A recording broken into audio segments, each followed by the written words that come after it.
You're listening to the True North Success Podcast. Real stories of personal, professional, and financial wins from Alberta's best. With your hosts, Gary Ma and Amy Kim. Hey, everybody. Welcome to the show. Today, my special guest is Daniel McMillan. He's a registered psychologist and the founding director of Assured Psychology, a premier psychological services firm based in Calgary, Alberta. Daniel specializes in treating clinical mental health issues, trauma, and relationship challenges. His career spans significant roles in both public and private sectors, including many years with Alberta Health Services. Beyond clinical practice, Daniel is a dedicated business leader and innovator who develops corporate mental health programs designed to foster resilient workplaces.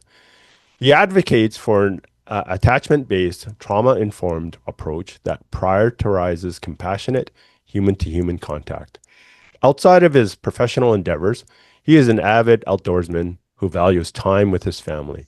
It is my pleasure to have Daniel McMillan on the show today. Welcome to the show. Thank you, Gary. Thank you for having me, and that was a very generous introduction. Thank you. So, Daniel, I gave a quick overview of your success, but can you fill in the details of what you do, who you serve, and how long you've been doing this for?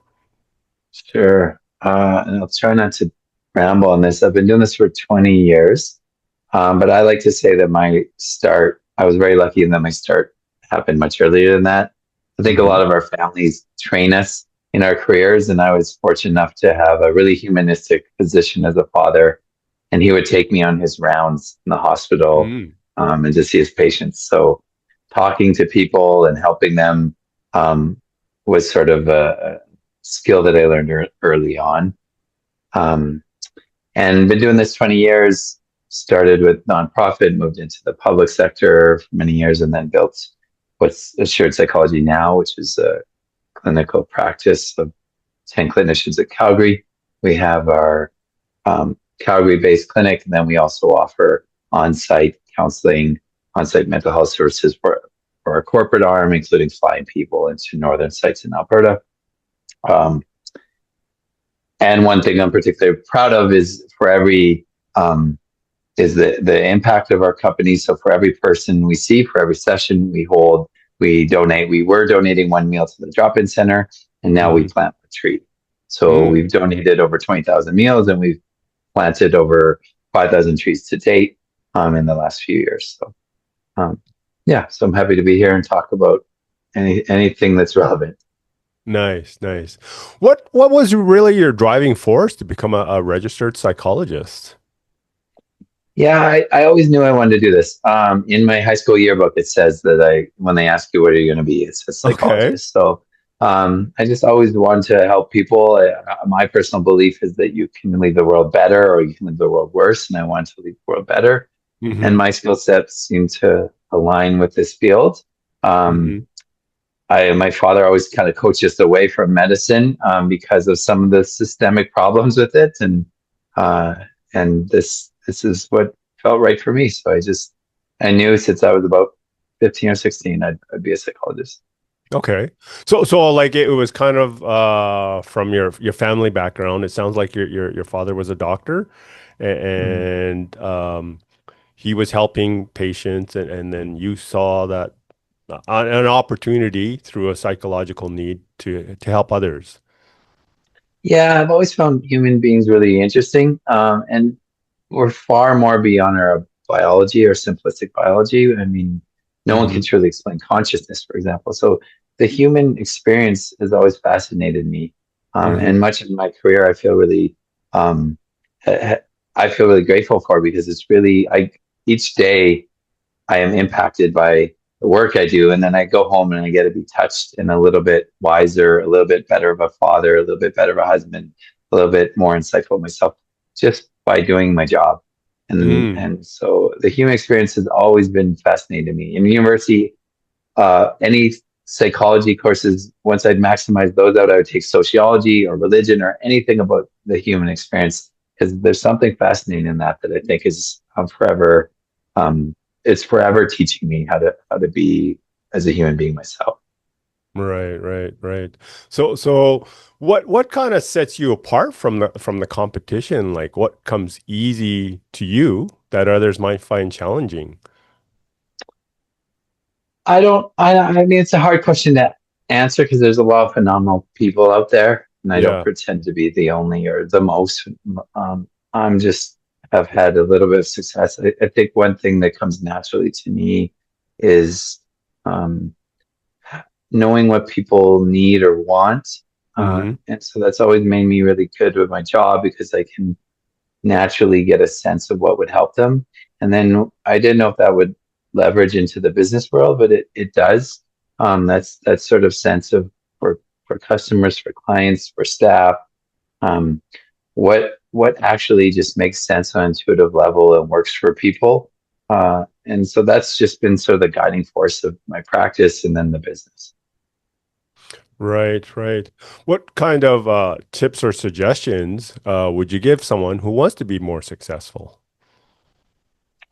Yeah, I think I'm still learning how to be a business person. I like most people in healthcare, you get really trained in how to be a healthcare provider, and then you move into the world of business, and you Right. have to learn all over again. So I feel like I've been giving myself an MBA in the last few years with all the books I read and the courses I take.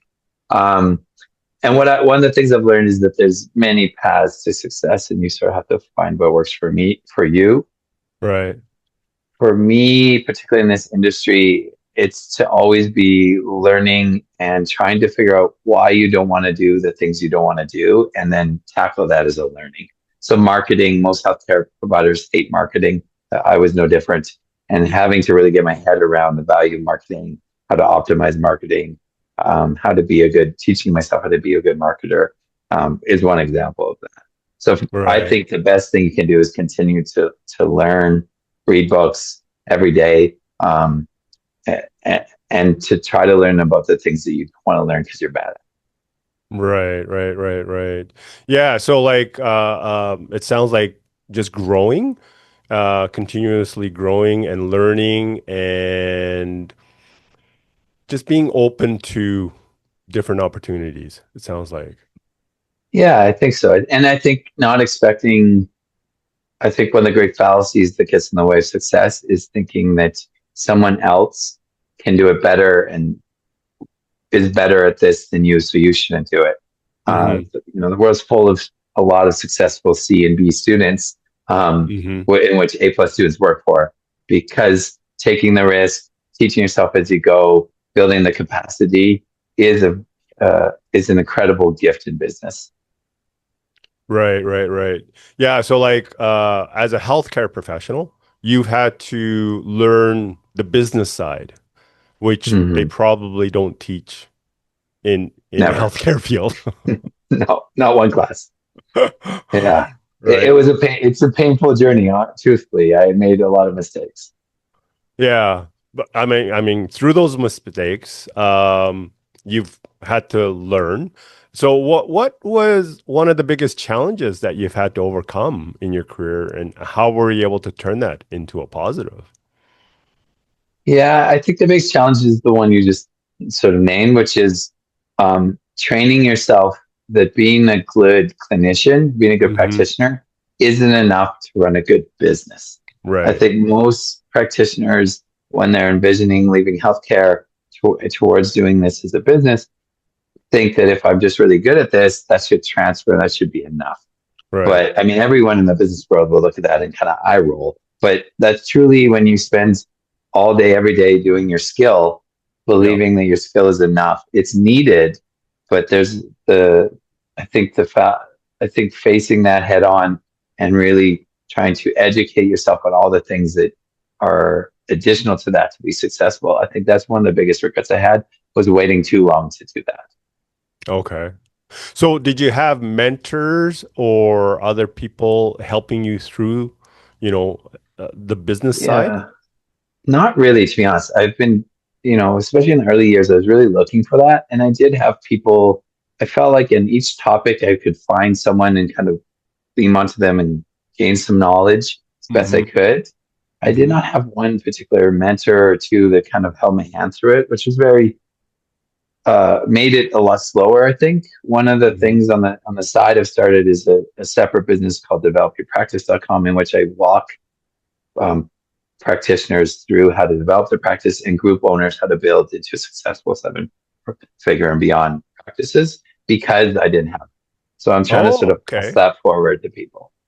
So you've actually developed sort of a system for other practitioners to gain that business side? Yeah, one of the things that one of my learnings was around the value of systems Yeah. because as a clinician, it's not where my skill set lies. And so I always have to painfully force myself to systemize things. Right. Um, so yes, I have painfully developed some systems, but I believe a lot in the power of human contact in mentorship.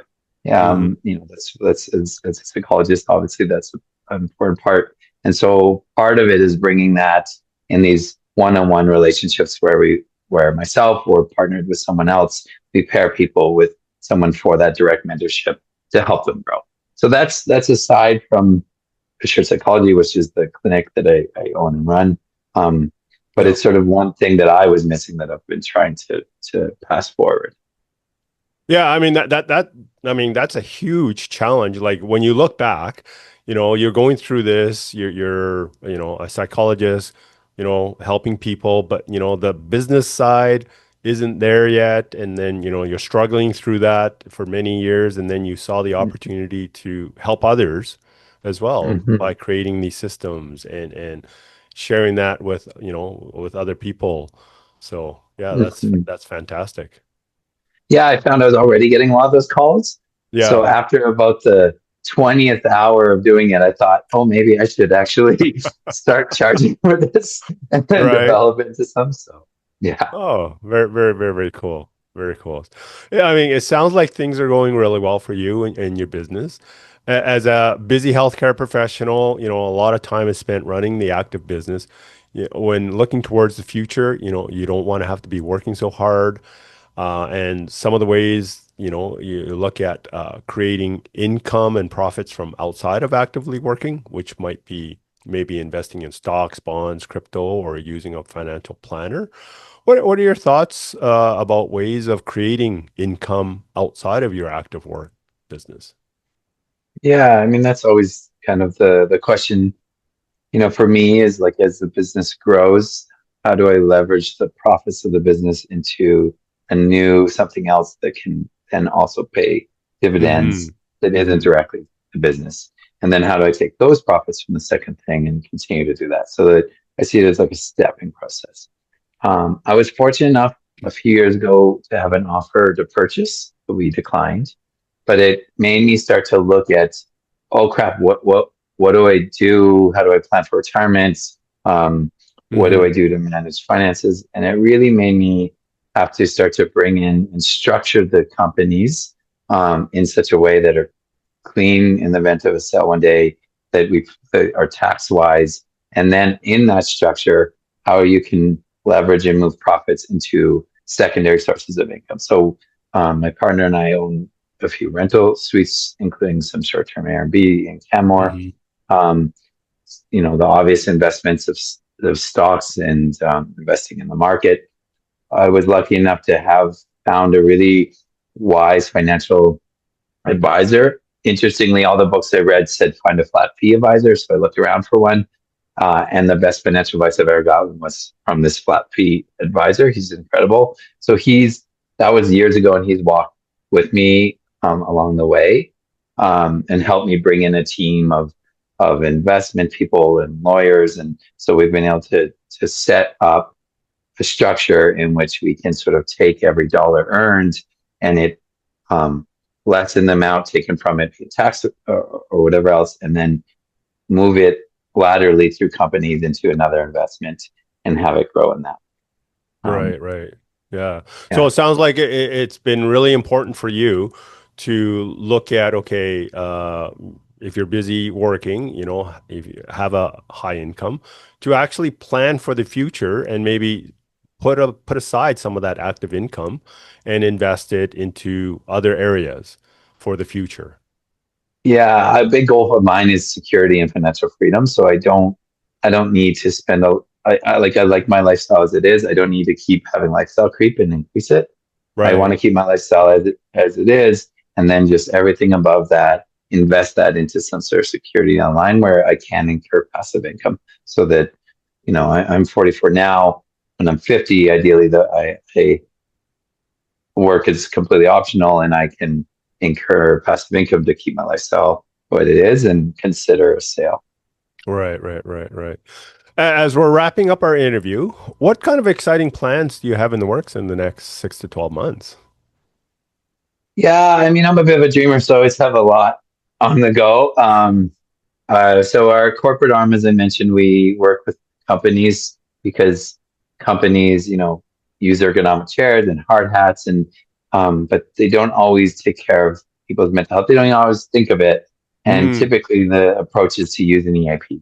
But the backside of an EAP is that they have incredibly low utilization for mental health because they're difficult to access. They're almost always online, and then the practitioners usually make about 30% of the hourly that they would make elsewhere. So mhm. so we have an arm in which we go into corporations that are high strain, high stress, and we help by putting a person down the hall in the room Oh, once a week to several days a week, mhm. and then so that if you are a lawyer and you're working 60-hour weeks, someone's there to help you talk about the fact that this is stressful, or that you just had a fight with your wife about it, or whatever it is. And we do that in off-site work camps as well for oil and gas and mining. So I'm excited about furthering those possibilities. We've Mhm. got some irons in that fire.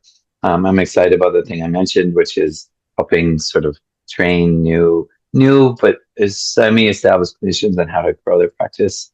Yeah. We're sort of expanding our reach and hopefully expanding to a second location in South Calgary in the next year. Um, yeah, I think, and then just helping our clinic continue to grow. Those are the sort of four different goals I have in the next 6 to 12 months. Nice. Daniel, that wraps it up for today. Thank you so much for your time and sharing your insights and tips with us. It was a real pleasure to have you on the show. And Daniel, if people want to connect with you, what should they do? Yeah, I mean, people can find me on LinkedIn under Daniel McMillan, or they're welcome to just visit the website at assuredpsychology.com. You can email me at daniel@assuredpsychology.com. Um, yeah, and we're also under any of the socials as Assured Psychology. So yeah, any of those ways should work. Right on. Thank you. Thank you, Gary. Want to share your success story? Apply to be a guest at truenorthsuccessshow.com/guest. We'd love to hear from you.